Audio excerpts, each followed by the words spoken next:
ရဲ့အတိုင်းဖြစ်အယောင်ပြောင်းလဲလို့သွားလေနေစေလူဘဝဟာခိုးငွေပုံပမာအသက်တောင်ရှူလို့မဝါတွေ့ချခဏခွဲကြရလောကသဘာဝသင်္ခါရတရားပဲဆုံးကြခဏတာပါတချို့တော့ကအမှားနဲ့နေတာကြအမောင်မပုံ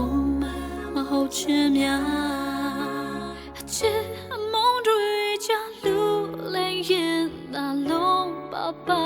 နေရမတူညီချင်များဆုံးလာခဲ့ကြဆုံးမတခုလဲမတန်တရားဆုံးမလောကကြီးမှာတွေ့ကြဆုံးကြုံလာတဲ့ခဏနာချင်စရာ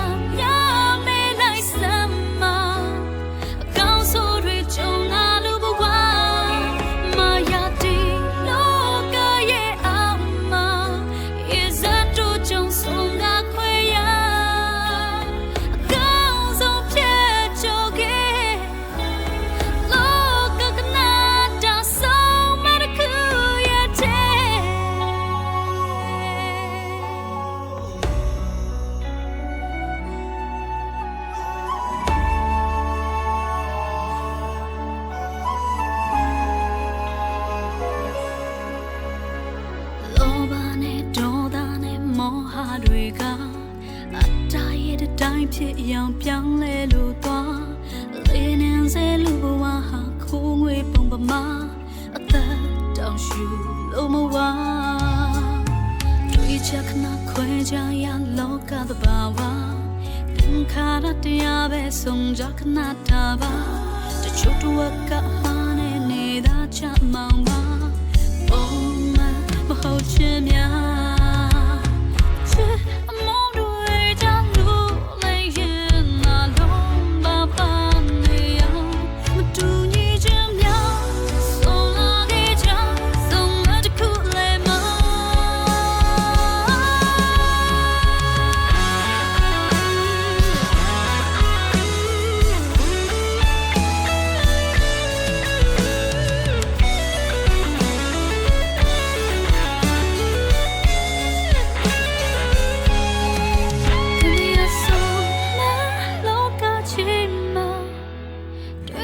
ဆုံးကြုံလာတဲ့ခဏနာချင်စရာ